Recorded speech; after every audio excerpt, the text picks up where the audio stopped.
제목을 한번 따라해 보겠습니다. 내니 두려워하지 말라. 우리 한번 더요. 내니 두려워하지 말라. 네, 요한복음은 예수님께서 행하신 그 많은 기적들 중에서 딱 7가지를 선별해서 기록을 했습니다.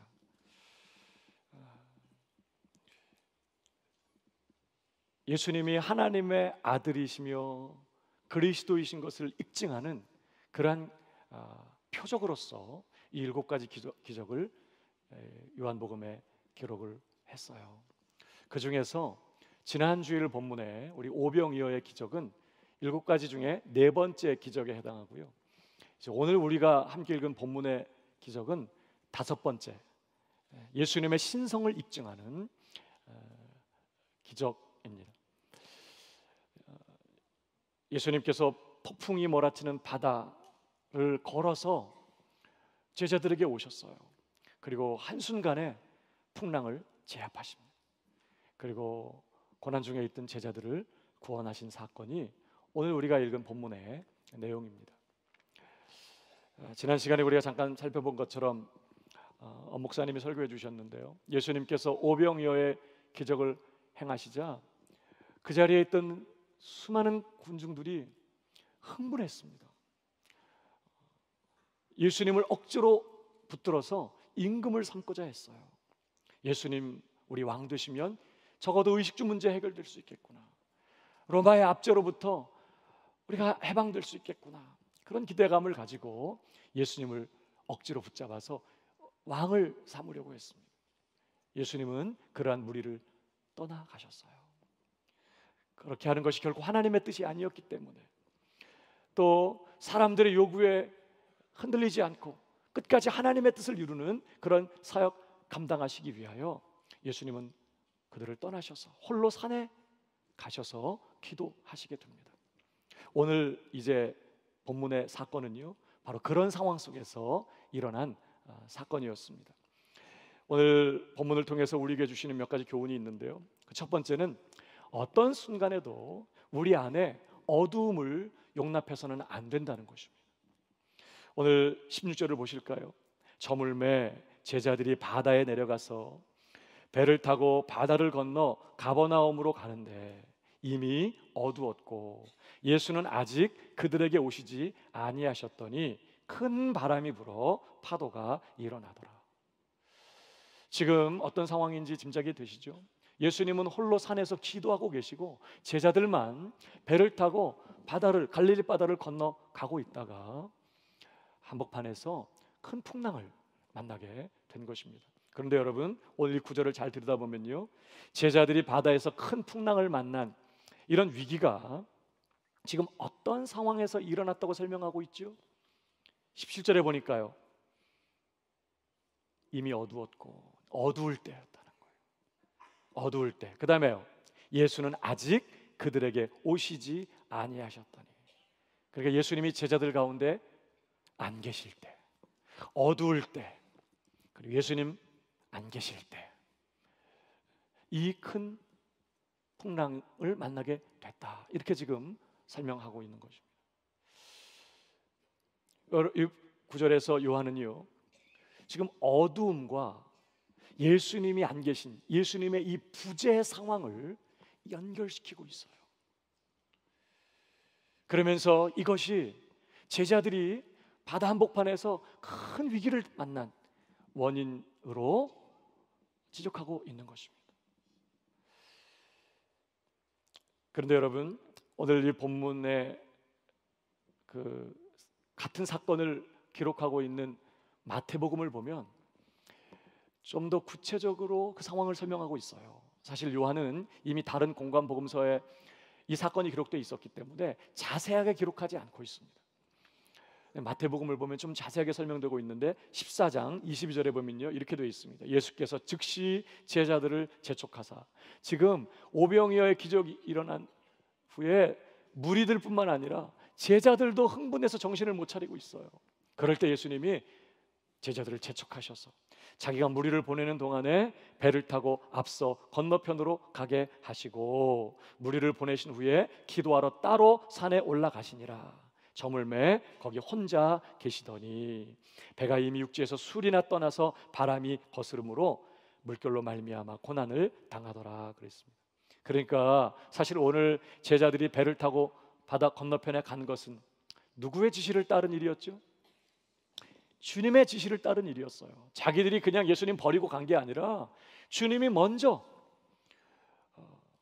배를 타고 바다 건너편 가버나움으로 가라고 말씀하셨기 때문에 그 지시에 순종해서 간 것이었습니다. 그러나 오늘 정황을 가만 들여다보면요, 제자들은 예수님께서 자신들을 재촉해서 배를 타고 바다 건너편으로 가라고 말씀하실 때 이 일에 대해서 그들은 전혀 주저하거나 망설이거나 두려워하지 않았다는 것을 우리가 보게 됩니다. 너희들 먼저 바다 건너편으로 먼저 가라. 예수님은요, 나는 좀 더 있다가 가겠다. 그럴 때 제자들이 네, 그랬다는 거예요. 예수님 남겨놓고 자기들끼리만 배 타고 바다 건너편으로 가는 이 일을 그들은 전혀 부담스럽거나 거기에 대해서 어떤 문제의식을 갖거나 주저하거나 망설이지 않았다는 거예요. 물론 예수님의 지시에 순종하는 것은 아주 귀한 일이고 그리고 아주 합당한 일이에요. 그러나 그들은 예수님 없이 자기들만 배 타고 가는 이 일을 큰 위기나 문제 상황으로 생각하지 않았다는 것입니다. 왜 그랬을까요? 배 타고 바다 건너가는 이 일, 그들에게는 너무 익숙한 일이었기 때문이에요. 한두 번도 아니고 벌써 여러 번 이 갈릴리 바다를 배를 타고 건너 다닌 일은 오래적부터 있었던 일이에요. 거기다가 지금 제자들 중에는 이 갈릴리 바다에서 물고기 잡으면서 생활하던 어부 출신의 제자들이 여럿이 있어요. 이 바닥에서 잔뼈가 굵은 사람들이에요. 이 갈릴리 바다 구석구석을 손바닥처럼 들여다 알아요. 바다 배 타고 건너는 일 전혀 부담스러운 일 아닙니다. 다른 건 몰라도 이건 정말 자신 있는 일이에요. 전문용어로 이런 걸 뭐라 그러죠? 누워서 떡 먹기다. 너무 쉬운 일, 전혀 부담스럽거나 어려운 일 아니에요. 그래서 그들은 예수님이 안 계신 상황, 예수님 모시지 않고 그저 자기들끼리만 배를 타고 바다 건너가는 이 일을 전혀 그렇게 문제라고 생각하지 않았던 것이죠. 그러니까 여러분 17절 다시 보십시오. 이미 어두웠고, 이 말은요, 물론 지금 날이 어두웠다는 그러한 의미도 있지만 어쩌면 여전히 예수님보다 자신들의 경험, 자신들의 능력, 자신들의 지식, 주변의 사람들을 여전히 예수님보다 더 의지하고 있는, 더 신뢰하고 있는 이런 제자들의 영적 어둠을 지적하는 것처럼 보여요. 지금 본문을 보면 여러분, 출애굽기 32장에 금송아지 사건이 기록되고 있습니다. 모세가 시내산에 하나님의 율법을 받기 위하여 시내산에 올라간 동안 산 아래에서 모세를 기다리는데 한 달이 지나도 모세가 안 내려오는 거예요.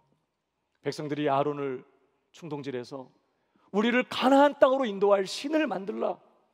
그래서 금송아지를 만들었어요.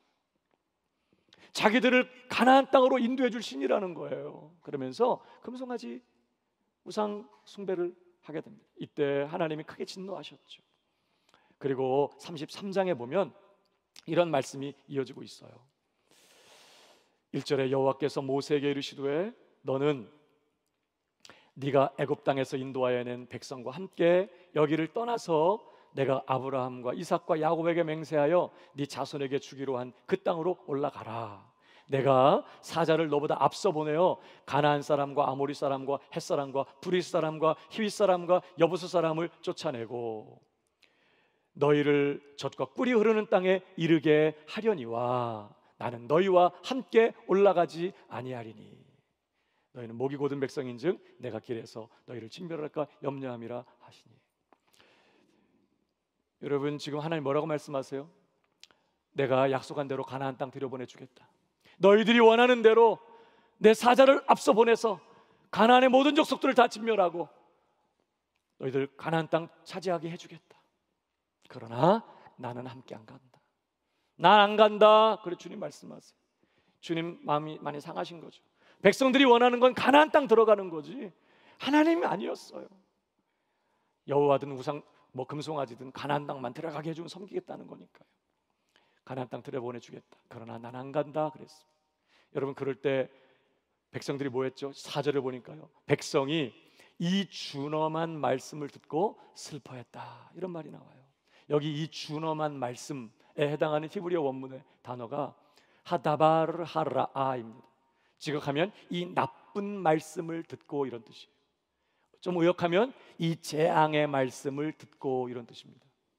여러분, 뭐가 재앙이죠? 가나안 땅 들어가도 하나님 함께 하지 않으면 그게 재앙이라는 거예요. 젖과 꿀이 흐르는 땅에, 가나안 땅에 들어가서 그 땅을 차지하고 거기서 부유하고 풍요롭고 평안하게 잘 살아도 하나님이 함께 해주지 않으면 그게 재앙이라는 것이. 반대로 이 광야 한복판에 있어도, 물이 없고 먹을 것이 넉넉하지 않은 이 궁핍한 광야 한복판에 있어도 하나님이 여기 함께 계시면 여기가 천국인 줄로 믿습니다. 그러나 가나안 땅 들어가도, 젖과 꿀이 흐르는 땅에서 풍요롭게 살아도, 건강하고 형통하고 행복하게 살아도 거기 하나님이 함께 계시지 않으면 재앙이라는 거예요. 이 재앙의 말씀을 듣고 백성들이 슬퍼했다고 말해요. 괜찮지 않았어요. 여러분, 모세가 어떻게 하죠? 다급히 회막을 지어요. 그리고 결사적으로 하나님 앞에 나아가 매달려 기도합니다. 뭐라고 기도했죠? 33장 15절에 보니까요, 모세가 여호와께 아뢰되 주께서 친히 가지 아니하시려거든 우리를 이곳에서 올려보내지 마옵소서. 나와 주의 백성이 주의 목전에 은총을 입은 줄을 무엇으로 알리까? 주께서 우리와 함께 행하심으로 나와 주의 백성을 천하 만민 중에 구별하심이 아니니까. 주님, 우리와 함께 가지 않으시면 우리도 안 갑니다. 주님이 함께 가지 않으신다면 우리 한 발자국도 여기서 움직이지 않겠습니다. 주님, 우리와 함께하여 주시옵소서. 주님 친히 동행하여 주옵소서. 가나안 땅 주님이 함께 들어가셔야 합니다. 모세는요, 가나안 땅 들어가도 하나님이 함께 하시지 않는 그 상황을 재앙으로 여기고 가나안 땅을 구하는 것이 아니라, 풍요로움과 형통함과 성공을 구하는 것이 아니라, 평안함을 구하는 것이 아니라 하나님 그분의 임재, 하나님 그분의 함께 하심을 간구했어요. 하나님이 그 기도 응답하십니다. 그리고 하나님이 친히 그들과 함께 가나안 땅에 들어가세요. 그런데 오늘 여러분 제자들은 어때요? 너희들 먼저 배 타고 바다 건너서 가버나움으로 가라. 예수님은요, 나는 좀 더 있다가 따로 가겠다. 주님 안 돼요. 주님 함께 가셔야 돼요. 주님 없이 우리 안 돼요. 주님 같이 가요. 아우, 주님 기도하시려거든 우리 방해 안 되게 저쪽 구석에서 우리도 같이 기도하고 있다가 주님 기도 다 마치면, 뭐 그게 밤이든 언제든 다 마치면 그때 우리 주님 모시고 같이 가겠습니다. 여러분, 근데 제가 이렇게 말할 때 여러분 어떤 생각이 들어요? 아이, 뭘 그런 것까지 예수님을 요청해, 귀찮게. 아이, 그 정도야. 배 타고 건너가는 거야. 뭐 어려운 일이라고. 뭐 그냥 가면 되지. 여러분도 그렇게 생각하십니까? 여러분, 이것이 우리 안에 어두움이라는 거죠. 잠깐 순간이지만 주님 없이도 내가 가진 능력, 내가 가진 경험, 내가 갖고 있는 지식, 나를 도와줄 수 있는 주변에 힘 있는 사람들, 주 예수님보다 더 의지하는 마음 때문에 결사적으로 주님을 붙들지 않는 이 마음, 이게 우리 안에 있는 어둠이라는 거예요. 오늘 제자들 안에 있었던 어두움이 바로 그것이었다고 지금 요한은 지적하고 있는 것이죠. 그러니까 어때요? 주님 없이 자기들끼리만 배 타고 가는 이 상황은 전혀 문제로 여기지 않을 뿐만 아니라 결국 만약에 예수님더러 아우 주님 같이 가셔야 됩니다. 주님 없이 아무것도 안 됩니다. 주님 기도 다 마치고 가실 때 우리 따라갈게요. 그랬으면 예수님이 막 바로 화를 내면서 먼저 가라니까 말을 더럽게 안 들어. 그러겠어요 예수님이? 하여튼 말 안 듣는 건 누구 닮았어 뭐 이렇게 하시겠어요? 내가 진이 너희와 같이 가겠다. 그리고 우리 같이 기도하러 가자. 분위기 더 좋아하지 않겠어요? 같이 갔다면 바람이 막 일어날 때 주님이 바로 풍랑 제압하시고 아무 일 없이 건너가지 않았겠습니까? 근데 오늘 제자들 안에 그 어두움이요, 잠깐이라도 주님보다 자신들의 능력과 경험과 지식과 사람의 힘을 더 신뢰하고 과신하는 그 마음의 그 굳어진 마음과 그 어두움이 결국은 예수님의 부재 상황을 만들어버려요. 그리고 이 큰 위기를 당하게 되었다는 것이 오늘 지금 본문이 우리에게 얘기하고 싶은 말씀이라는 거예요. 내 삶에 주님의 부재를 전혀 문제로 여기지 않는 어두움이요, 내 삶에 예수님의 부재를 가장 큰 위기로 다루지 않는 어두움이요. 여러분 혹시 우리 안에 이런 어두움 없나요? 돈 떨어지면 큰일 나는 줄 알아. 몸 아프면 큰일 나는 줄 알아요. 사람들과 관계가 소원해지고 누군가로부터 사람 관계가 멀어지고 그렇게 되는 건 견디지 못해 해요. 그러면서도 주님과 친밀한 교제가 끊어지고 내 삶에 주님의 임재의 증거가 사라지고 주님과 깊이 교제하는 일들이 식어지고 주님의 임재가 멀어지는 이런 일들에 대해서는 별로 그것을 큰 위기라고 다루지 않는, 그걸 큰 문제라고, 심각한 문제라고 생각하지 않는 이런 어두움이 우리 안에도 얼마든지 있을 수 있다는 거예요. 여전히 우리 주님은 성령을 통하여 우리 안에 거하시고 우리와 함께하고 계세요. 아멘이십니까? 세상 끝날까지 내가 너희와 항상 함께 있겠다고 하셨어요. 그러나 그럼에도 불구하고 우리는 너무나 자주 지금도 여전히 나의 삶의 중심에 계시는 그 주님을 인식하지를 못하고, 그 주님을 의식하지 못하고, 그 주님을 인정하지 아니하고, 그 주님을 바라보지 아니하고, 순간순간 여전히 내가 갖고 있는 지식, 내가 갖고 있는 경험, 내가 갖고 있는 재능과 능력, 주변의 사람들을 의지하면서 주님 없이도 얼마든지 이것 잘 해낼 수 있다고 생각하면서 나도 모르게 아주 자연스럽게 내 삶에 예수님이 부재하신 것 같은 상황을 만들어 놓고 그냥 내 힘으로 결정하고 살 수 있다는 것이죠. 이 어두움, 우리 안에 이 어두움 없는지 돌아봐야. 예수님께서 여러분 뭐라고 말씀하시죠? 요한복음 15장 5절 보세요. 나는 포도나무요 너희는 가지라. 그가 내 안에 내가 그 안에 거하면 사람이 열매를 많이 맺나니 나를 떠나서는 너희가 아무것도 할 수 없습니다. 아멘이십니까? 여러분도 그렇게 여러분 자신을 생각하고 있나요? 예수님은 지금 우리를 바라보시면서 야 너희는 가지에 불과해. 나에게서 떠나면, 나 없으면 너희는 아무것도 할 수 없어. 그저 열매 맺는 건 고사하고 말라 죽을 수밖에 없어. 너희는 나를 떠나서는 아무것도 할 수 없는 존재야.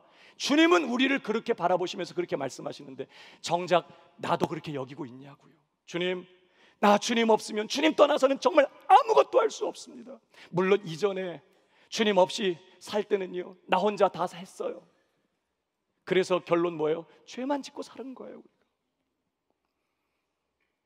주님 떠나서 우리는요 아무것도 할 수 없다. 이 말은 하나님의 뜻을 이루어드리고 하나님이 원하시는 열매 맺는 삶 불가능하다는 거예요. 먹든지 마시든지 뭘 하든지 하나님의 영광을 위해 하라 그러죠. 여러분 기억하세요. 주님 없이는요 주님이 나를 다스려 주시고 주장해 주시고 인도해 주시고 감동해 주시고 은혜를 베풀어 주시고 붙들어 주시고 도와주시고 함께 하시면서 역사해 주시는 이러한 주님의 은혜 없이는, 예수님 없이는요 먹고 마시는 그 어떤 일도 하나님의 영광을 위한 일이 될 수가 없어요. 우리는 이걸 알아야 돼요. 주님 없이는요, 주님의 지시를 따라서 내가 가장 선한 일을 할 때조차도 우리는 죄를 짓게 돼요. 그게 우리 실력이라고요. 가장 선한 일을 하면서도요, 주님의 은혜 없이는요, 그것 때문에 교만해지고 마음이 강팍해지고 그것 때문에 위선하게 되고 자기 자신을 드러내게 되고, 여러분, 먹고 마시는 일조차도 주님 없이는 안 돼요. 왜 아멘이 없어요? 먹고 마시는 일 정도야 뭐 주님 이런 일까지 여러분, 먹고 마시는 일조차도 우리 주님이 나와 함께 해주시고 은혜로 나를 붙들어 주지 않으면 그 먹고 마시는 그 일조차도 하나님의 뜻을 이루는 일 될 수 없다는 거예요. 우리는 그 정도로 주님을 절박하게 붙잡아야 돼요. 단 한순간도 주님 떠나지 않겠습니다. 단 한순간도 주님의 부재를 내 삶에 용납하지 않겠습니다. 주님 떠나서 나는 아무것도 할 수 없습니다. 내가 할 수 있는 것은, 내 힘으로 할 수 있는 것은 죄 짓는 것밖에 없습니다. 주님, 난 당신을 원합니다. 단 한순간도 주님의 부재를 용납하지 않으려는 이 맹렬하게 빛되신 우리 주님을 붙들고 내 전부가 되신 주님을 의지하고 전적으로 그분에게 매어 달려서 그분이 주시는 은혜와 도우심과 힘으로 오늘을 숨쉬고 먹고 마시며 사는 그런 성도 되어야 될 줄로 믿습니다. 짧은 순간에라도, 그 어떤 순간에라도 내 안에 어둠을 용납하지 말라는 거예요. 주님 없이도 될 수 있다는 이 강팍한 이 어두운 마음이요, 이것을 경계해야 된다는 것이 오늘 우리가 붙들어야 될 첫 번째 요점이라고 하는 것입니다. 두 번째, 오늘 또 하나의 교훈은요, 어떤 순간에도 함께 하시는 주님으로 인하여 담대하라는 것입니다. 오늘 19절을 보십시오. 제자들이 노를 저어 12월쯤 가다가 예수께서 바다 위로 걸어 배에 가까이 오심을 보고 두려워하거늘. 지금 그렇지 않아도 엄청난 풍랑 앞에서 노를 저어도 배가 앞으로 가지 못하고 파도에 휩쓸리면서 좌초될 위기 상황 가운데 너무나 불안하고 지금 두려운 상황인데, 누가 바다 위로 막 걸어오고 있으니까요. 제자들이 얼마나 무섭겠어요. 그렇지 않아도 두렵고 불안한데 그냥 유령인 줄 알고 아마 깜짝 놀랐을 것입니다. 그때 예수님께서 20절 이르시되 내니 두려워하지 말라 하신대. 이에 기뻐서 배로 영접하니 배는 곧 그들이 가려던 땅에 이르렀더라. 간단하게 말씀이 이렇게 끝났지만 마가복음을 보면요, 똑같은 사건을 기록한 마가복음을 보면 좀 구체적인 내용들을 기록하고 있는데 거기 보면 이런 말씀이 있습니다. 6장 47절에 저물매 배는 바다 가운데 있고 예수께서는 홀로 무태 계시다가 기도하고 계셨죠. 바람이 거스름으로 제자들이 힘겹게 노젓는 것을 보시고, 언제 보셨어요? 기도하시면서. 지금 11일쯤 갔다고 그랬잖아요. 직선거리로 한 8km 정도 갈릴리 바다가 돼요. 여기 12월에 해당하는 원문의 단어를 오늘날의 거리로 환산하면 4.6km에서 5.6km 정도 되는 거리, 거기 한복판에 있는 것이죠. 거기에서 큰 풍랑을 만나서 제자들이 고통당하고 있는 것을 예수님은 산에서 기도하실 때 보셨다는 거예요. 용하시죠? 예수님 하나님이시니까 용하신 게 아니라 나 왜 이런 얘기를 하는 거예요? 딱 보신 거예요. 여러분, 만약에 여러분이 예수님의 입장이라면 어떻게 하시겠어요? 기도하시다가 딱 보셨어요. 그런 상황인 걸 아셨어요. 그럼 어떻게 하실래요? 그냥 거기서 잠잠케 하면 안 돼요? 그렇죠? 거기서 못 하시나? 거기서 하시면 되지. 거기서 성가대 지휘자처럼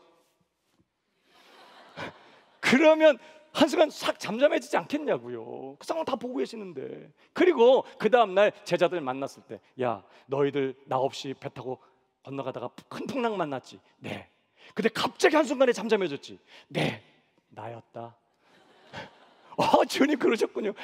그렇게 해도 되잖아요. 지금 상황이. 저 같으면 좀 그렇게 편하게 할 것 같아, 일을. 근데 오늘 본문을 보면 예수님 어떻게 하세요? 제자들에게 오세요.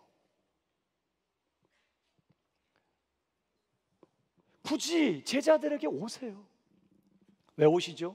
함께 계시기 위해서. 함께 계시기 위해서. 주님은 우리와 함께 계시기 위하여 하늘의 높고 영화로운 보좌를 버리고 이 땅에 오셨을 뿐만 아니라, 그 주님 우리와 함께 계시기 위하여 기꺼이 십자가의 고통을 받으셨을 뿐만 아니라, 그 주님은 오늘도 성령을 통하여 우리의 마음에 찾아오셔서 보라, 세상 끝날까지 내가 너희와 항상 함께 있겠다 약속하시면서 오늘도 우리 가운데 거하시는 주님인 줄 믿으시기 바랍니다. 주님은 우리와 함께 계시는 것을 그렇게 중요하게 여기세요. 오늘도 예수님이요, 그냥 풍랑 없애는 게 중요한 게 아니라 그들과 함께 계시기 위해서 제자들에게로 오신 거예요. 중요한 거는 걸어서 오셨어요. 걸어서. 여러분 한번 생각해 보십시오. 걸어서 풍랑 있는 바다를 걸어가는 게 쉬워요, 어려워요? 생각해 보셨나요? 이게 평평한 잔잔한 바다를 걸어가는 게 아니에요. 파도가 막 집채만한 파도가 막 일어났다 막 죽었다는 그런 엄청나게 요동하는 바다 위를 걸어간다고 생각해요. 아니 그냥 걸어가시려면 해변에서 이렇게 잠잠하게 하시고 잠잠한 데를 걸어가시면 되지. 지금 풍랑 있는 바다를 생각해 보세요. 막 예수님 막 올라갔다가 갑자기 또 막 내려가실 때 균형 잡기도 어렵고 아니 근데 예수님 걸어서 4.6km, 5.6km 되는 거리를 걸어서 제자들에게 오세요. 참 불편하게 일하시는 거예요. 여러분 왜 걸어서 오시죠? 왜 걸어서 오세요? 배가 없으니까. 배가 없어. 그러니까 다음 배 올 때까지 기다리시는 게 아니라, 아유 미안하다, 내가 가야 되는데 배가 없네, 아우 미안해 그러면서 할 수 없이 배가 없으셔가지고 못 갔냐? 아니에요. 배 없으면 어떻게 걸어서라도 가시는 거예요. 여러분 의사가 못하면 주님이 직접 하시면 되는 줄 믿으시기 바랍니다. 주님 우리의 방법이나 우리의 가진 어떤 것에 제한받는 분은 아니세요. 배 없으면 그냥 걸어서라도 오시는 거예요. 근데 왜 걸어서 오시죠? 더 중요한 이유, 오늘 이 사건을 통해서 사실은 예수님이 제자들에게 자신의 정체를 드러내시기 위함이었어요. 그 엄청나게 일렁이는 그 큰 파도를 발로 밟고 그 바다를 걸어서 제자들에게 오시는 모습을 통해서 예수님 자신이 어떤 분이신지를 드러내려고 하신 것이죠. 예수님 어떤 분이세요? 이 바다와 바람을 창조하신 분이세요. 지금도 이 바람과 바다를 다스리시고 주관하시는 분이세요. 바람과 바다뿐입니까? 이 모든 것 지으시고 모든 하늘과 땅의 권세 다 한 손에 거머쥐시고 이 모든 것 다스리시고 주관하시는 분이 예수님이세요. 지금 제자들에게 바로 예수님이 그런 분이신 것을 확인시켜 주시기 위해서, 깨닫게 하기 위하여 예수님은 지금 물 위를 걸어서 누가 이 바람과 바다를 장악하고 이 바람과 바다를 주관하고 있는지, 어떻게 이 바다와 바람도 예수님을 집어삼킬 수 없는 그런 이 모든 것의 주인 되시고 주장하시는 분이신지 드러내시고 이 상황을 통해 영광을 받으시기 위하여 오늘 걸어서 예수님 제자들에게 오세요. 그런데 더 중요한 건요, 여러분 오늘 예수님이 제자들에게 오셔서 뭐라고 하셨죠? 내니 두려워하지 말라. 한번 따라 하십시다. 내니 두려워하지 말라. 근데 말입니다, 지금 예수님께서 제자들에게 이 말씀을 하시는 그 순간 바람 불어요? 멈췄어요? 지금 내니 두려워하지 말라 이 말씀하시는 이 순간이요, 풍랑 계속 일고 있어요? 잠잠하고 있어요? 계속 풍랑 일고 있는 상황. 여러분 한번 보십시오. 마태복음 24장에 보면요 27절에 예수께서 즉시 이르시되 안심하라, 나니 두려워하지 말라. 베드로가 대답하되 이르되 주여 만일 주님이시거든 나를 명하사 물 위로 오라 하소서 하니, 오라 하시니 베드로가 배에서 내려 물 위로 걸어서 예수께로 가되 바람을 보고 무서워 빠져가는지라. 여러분 무슨 말이에요? 지금 예수님 오셔서 물에 서 계시고 베드로가 예수님께 물 위를 걷게 해달라고 해서 예수님 갈 때도 엄청난 바람이 몰아치고 있었어요. 큰 파도가 왔다 갔다 하는 상황에, 그러니까 베드로가 갑자기 정신을 잃어버린 것입니다. 너무 두려웠어요. 그래서 빠져요. 소리질러 이르되 주여 나를 구원하소서 하니 예수께서 즉시 손을 내밀어 그를 붙잡으시며 이르시되 믿음이 적은 자여 왜 의심하였느냐 하시고 배에 함께 오름에 그제서야 바람이 그쳤어요. 그러니까 지금 예수님 제자들이 오셨을 때 엄청난 파도가 계속 일렁이고 있었다고요. 예수님 보였다 안 보였다, 제자들 하늘로 올라갔다 막 꺼졌다가 막 난리가 나는 상황에, 그런 상황 예수님 그대로 내버려 놓으신 채, 막 예수님도 중심 잡기 어려우셨을 것 같아. 막 근엄하게 말씀하셔야 되는데 지금 그게 안 돼.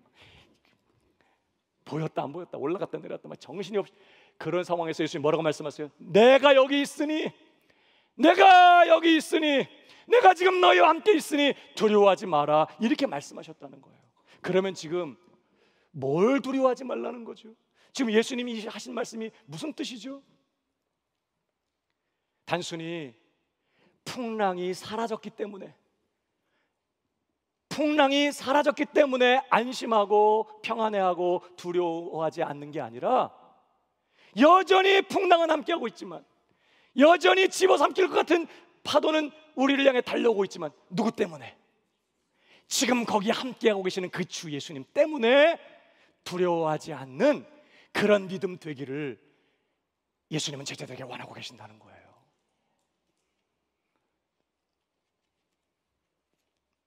지금 이 파도를 발로 밟고 서셔서 당신의 영광을 드러내고 계시는 것이죠. 내가 누군지 아느냐? 누가 이 모든 것들을 장악하고 있고 누가 이 모든 것들을 주관하고 있는지 똑똑히 봐라. 그리고 너희들, 내가 여기 있으니 내니 두려워하지 말라, 이렇게 지금 말씀. 문제가 없기 때문이 아니라, 파도가 잔잔해졌기 때문이 아니라, 여전히 문제는 있고 파도는 여전히 출렁거리고 있고 좌초될 위기 가운데 있지만, 여전히 함께 하시는 그 예수님 때문에, 이 모든 것 주관하고 계시는 그 예수님 때문에 두려워하지 않는 그런 믿음 되기를 주님은 요구하셨던 것이죠. 사랑하는 여러분, 오늘도 저와 여러분의 상황이 여전히 거세게 인생의 풍랑이 몰아치는 그런 상황일 수 있어요. 신앙생활하고 기도도 하고 있고 열심히 주님 섬기고 있지만, 내 삶에 크고 작은 문제들이 파도처럼 밀려와서 때로는 큰 파도 앞에 내가 우리 가정이, 내 인생이 좌초될 것 같은 그런 상황들 있어요. 그런 상황 앞에서 우리는 염려하게 되고 불안해하게 되고 두려움에 사로잡히는 게 사실이에요. 실패하는 거 두렵고, 거절당하는 것이 두렵고, 사람이 두렵고, 실수할까 봐 두렵고, 병들까 봐 두렵고, 병이 안 나을까 봐 두렵고, 아이들이 좋은 학교에 들어가지 못할까 봐 두렵고, 집값이 떨어질까 봐 두렵고, 렌트비가 올라갈까 봐 두렵고, 사고 날까 봐 두렵고, 도둑 들까 봐 두렵고, 살찔까 봐 두렵고, 남편이 화낼까 봐 두렵고, 아이가 반항할까 봐 두렵고, 아내가 무섭고, 결혼 못할까 봐 두렵고, 아이가 안 생겨서 두렵고, 아이가 생겨서 두렵고, 영주권 문제 해결 안 돼서 두렵고, 취직 안 될까 봐 두렵고, 직장에서 쫓겨날까 봐 두렵고, 직원들에게 임금 제대로 지불하지 못할까 봐 두렵고. 여러분, 우리는요 정말 크고 작은 문제들 앞에서 늘 불안해하고 두려워할 수밖에 없는 우리들이라고요. 그런데 오늘 주님은요, 우리의 그런 불안하고 두려운 상황 그냥 남겨놓고 계시는 거예요. 그냥 두고 계시고, 오늘 이 말씀을 통해 우리에게도 도전하고 있어요. 내니 두려워하지 말라. 내가 지금 여기 있으니 두려워하지 말라. 여러분, 오늘도 주님은요, 우리가 단순히 문제가 없기 때문에, 그저 내가 원하는 대로 일들이 잘 진행되고 있기 때문에 마음 평안해하고 두려움 없이 사는 것이 아니라, 주님은 오늘도 문제는 여전히 남아있지만 나와 함께 하시는 그 주님이에요. 이 모든 것 주관하고 계시고, 바람과 바다마저도 다스리고 계시면서 이 모든 것 통치하시고 주관하시는 바로 그 예수님이요, 오늘도 나와 함께 계시기 위하여 여기까지, 이 고난의 한복판까지 내 인생 찾아오셔서 오늘도 나와 함께 오고 계시는 그 주님, 그 주님 때문에 지금 해결되지 않은 이 인생의 풍랑의 한복판에서 그 주님 때문에 두려워하지 않는 그런 믿음의 사람 되기를 주님은 우리에게도 요구하고 계시는 줄 믿으시기 바랍니다. 여러분, 예수를 믿는 신자 된다는 것이 무엇입니까? 예수 믿는 신자가 된다고 해서 예수님 때문에 남들이 당하는 어려움 안 당하는 게 아니더라고요. 인생의 풍파 없어지는 게 아니에요. 오히려 예수님 믿는 것 때문에 남들이 안 당해도 되는 그런 인생의 어려움과 풍파를 당하게 되는 일도 많이 있어요. 여러분, 신자가 된다는 것은 예수님을 믿어서, 그래서 내 인생의 문제를 멋지게 해결하고 예수님 믿어서 내 인생의 풍파를 멋지게 잠재우는 것이 우선이 아니라, 예수를 믿는 신자가 된다는 것은 지금도 내 인생을 집어삼키려고 찾아오는, 나를 두렵게 만드는 이 인생의 풍파 한복판에서도 나와 함께하고 계시는 그 주님이에요. 하늘과 땅의 모든 권세를 가지시고 이 모든 것 다스리시고 주관하시는 그 주 예수님, 나를 사랑하사 나를 위해 자기 몸을 버리셨을 뿐만 아니라 여기까지 나와 함께 하시기 위하여 찾아오셨고 여전히 내 인생에 함께하고 계시는 그 선하시고 그 능력 많으신 그 주님, 그분 때문에 어떠한 인생의 풍파 한복판에서도 두려워하지 않는 그런 믿음의 사람 되기를 우리 주님은 우리에게도 원하고 계시는 줄 믿으시기 바랍니다. 오늘 예수님, 여러분 뭐라고 말씀하십니까? 요한복음 10장 28절에 내가 그들에게 영생을 주노니 영원히 멸망하지 아니할 것이요, 다 같이 시작. 또 그들을 내 손에서 빼앗을 자가 없느니라. 오늘 내 삶에 풍파가 일어났다면 기대하십시오. 어떻게 주님이 이 풍파를 통해 그분의 영광을 드러내실지. 환난 날에 나를 부르라, 내가 너를 건지리니 네가 나를 영화롭게 하리로다. 우리가 당한 환난의 문제는 그것이 결국은 하나님을 높이고 하나님을 영화롭게 하고 하나님의 살아계심을 드러내는 기회가 될 줄로 믿으시기 바랍니다. 낙심하지 말고 두려워하지 마십시오. 오히려 지금 누가 나와 함께하고 계시느냐, 누가 이 모든 것 다스리고 주관하고 계시느냐 기억하고 그 주님, 내 삶에 함께하심을 인해서 일렁이는 인생의 큰 풍랑의 한복판에서조차도 두려워하지 아니하고 담대하게 사명의 길을 걸어가는 우리 최순의 모든 가족들 다 되기를 주님의 이름으로 축복합니다. 두 가지 요점이에요. 하나는 내 안에 어떤 순간에도 어둠을 용납하지 마라. 맹렬하게 빛대신 주 예수님을 모든 숨쉬는 순간에 붙잡아야 된다는 거예요. 그리고 더 나아가서 바로 그 함께 하시는 그 주님 때문에 어떤 상황에서도 두려워하지 마라. 오늘 이 말씀 가슴에 새기고 남은 생에 주님 때문에 넉넉히 믿음의 길을 달려가는 우리 모두가 되기를 주님의 이름으로 축복합니다. 잘 일어나십시다.